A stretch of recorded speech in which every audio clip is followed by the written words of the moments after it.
Now we're going to move to the Canadians for Fair Access to Medical Marijuana. Mr. Zaid, 10 minutes. Thank you, Mr. Chairman, and to the Standing Committee for your invitation to appear here today. We will be speaking on behalf of two organizations, Canadians for Fair Access to Medical Marijuana, also known as CFAMM, and the Arthritis Society. I am the founder and executive director of CFAMM, a national nonprofit organization focused on the needs of medical cannabis patients. The Arthritis Society, Canada's principal health charity providing education, programs, and support to the over 4.6 million Canadians living with arthritis. Over the past 2 years, the organizations have collaborated extensively on important issues surrounding medical cannabis research, access, and affordability. The brief submitted to the committee is a joint submission between the two groups, and any follow-up can be done with myself or Janet Yale, CEO of the Arthritis Society. You may recall Janet recently appeared before this committee on other issues, including national pharmacare. I'd also like to introduce Daphne Elisma, CFAMM's Quebec representative and a member of our Patient Advisory Board. She'll present in French momentarily. First, I'd like to share a bit about my personal story. So much of what we hear about cannabis is focused on the harms and risks, which of course are important issues, but my experience and the experience of many other patients is quite the opposite. On April 22, 2007, at the age of 14, I woke up with a constant headache that still remains today 24/7. This neurological condition, known as new daily persistent headache, is said to be one of the hardest pain conditions to treat. After trying over 40 prescription medications and all other therapies, I was near ready to give up. I had no quality of life. I could not leave the house due to noise, sensitivity, and low energy. I dropped out of grade 8 and struggled throughout high school. I finally turned to medical cannabis. It helped reduce painful flare-ups and allowed me to sleep. Although not a cure, the effective symptom management enabled me to concentrate and be successful in my academic studies. I advocated for insurance coverage and was the first in Canada to get successful insurance coverage for medical cannabis in this manner. Medical cannabis patients are often looked at as stereotypical stoners. Yet to myself, Daphne, and the patients we represent, effective symptom management translates to increased quality of life and functionality. Cannabis is a medicine. There are over 200,000 authorizations for the use of cannabis as a therapy to manage a variety of health conditions, including seizures, pain, insomnia, nausea and vomiting, and side effects from prescription medications. Although there is legal access to medical cannabis, there are still many challenges associated with its use. We need more research. Access to various product forms and retail distribution are important issues, and one of the most pressing concerns facing patients remains to be affordability. As the government progresses with legalization, one of the primary goals is to reduce consumption. Although laudable for recreational purposes, the government's goal ought not to be to restrict access to medical cannabis, a medicine, but rather to ensure a safe, reliable, and affordable supply for those who medically require it.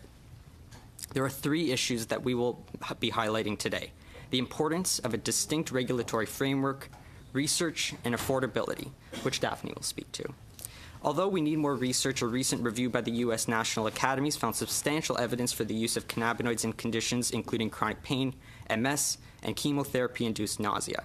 The two most studied cannabinoids are THC and CBD.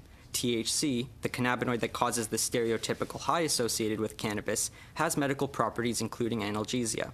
CBD, a non-impairing cannabinoid which has been shown to have anti-inflammatory and anticonvulsant effects, also limits the impairment and side effects caused by THC. Many patients use these two cannabinoids in combination to gain the most effective symptom management while limiting potential of impairment. Again, for most people using cannabis for medical purposes, this is not about getting high, but rather effective symptom management and increased quality of life. Cannabis is a legitimate medication, and it must be treated that way. And it's important that it be treated that way in a distinct regulatory framework. In crafting Bill C-45, we want to commend the government for recognizing the need to maintain a separate and distinct regulatory approach for medical cannabis, and we want to make sure that this is maintained. Beyond the government's constitutional requirements to provide reasonable access to cannabis for medical purposes, we believe cannabis and patients' needs are best suited to be addressed in a distinct regulatory framework. And moving forward, beyond Bill C-45, it is important that the government prioritizes and adequately supports the needs of patients by addressing their unmet needs. And of course, research is a very important issue. There is an enormous deficit of properly funded research in Canadian clinical trials into the therapeutic use of medical cannabis. This creates barriers to patient access as many physicians express reluctance to authorize medical cannabis in the absence of robust peer-reviewed research.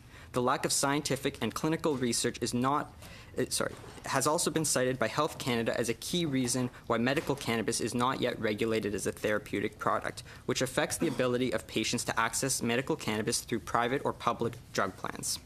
In particular, more research is needed in terms of dose, indication, and form. To that end, we have asked, as part of Budget 18, for the federal government to commit $25 million over 5 years to support medical cannabis research. This investment will go a long way towards expanding the evidence base for medical cannabis, and it's a small amount compared to the $274 million already proposed for enforcement. And although we fully support enforcement and research into the risks associated with recreational cannabis use, we believe it's necessary for the federal government to invest research specific to the medical use of cannabis. This is an urgent and vital step towards further understanding and recognizing the legitimate medical use of cannabis and ensuring the sustainability of a distinct regulatory framework. And in terms of improving access, we believe in addition to the continuation of mail order and personal production, pharmacies should have exclusive authority to retail medical cannabis and further product forms should be made available. Sales through pharmacies would go towards improving affordability, including the elimination of sales tax based on the Excise Tax Act and increasing the potential of insurance coverage. Pharmacists will help enable that patients across the country are able to receive reliable education on a safe and effective use from trained healthcare professionals with regulatory oversight. While retail and distribution decisions are largely provincial competencies, in order for pharmacy distribution to happen, the access to cannabis for medical purposes regulations will need to be amended. I will now pass it to Daphne to discuss affordability. Après plus d'une décennie au sein de Santé Canada et en After over a decade at Health Canada and in my capacity as a legal expert, I advocate for patients who use medicinal marijuana. In fact, I myself use CBD successfully to treat complex regional pain syndrome following a breast cancer treatment. The issue of affordability represents a major one for patients, the patients that we represent today, because medicinal marijuana is the most effective medication to treat their condition. We feel that medical marijuana should be exempt from tax. When a patient procures a prescription medication for medical needs, the medication is exempt under federal legislation. Because medicinal marijuana meets these criteria, the government should make it free of sales tax as well, making it more affordable. We are asking for the adoption of policies and programs that facilitate the reimbursement of medicinal marijuana under public and private plans. We recommend that the government approve cannabis as a therapeutical product, assigning it a medication identification number and facilitating its reimbursement. In summary, patients who use cannabis to alleviate their physical and psychological conditions feel discriminated against. The government is drawing a distinction between these patients and those who use conventional medications such as opioids to treat the same condition. Patients often feel obliged to use an opiate instead of cannabis because of its lack of affordability. Taxation and a lack of reimbursement of medical marijuana represent an excessive constraint for patients. The improvement of the rights of patients who use medicinal marijuana must remain at the heart of these discussions. I thank the committee members for this opportunity to address myself to you today.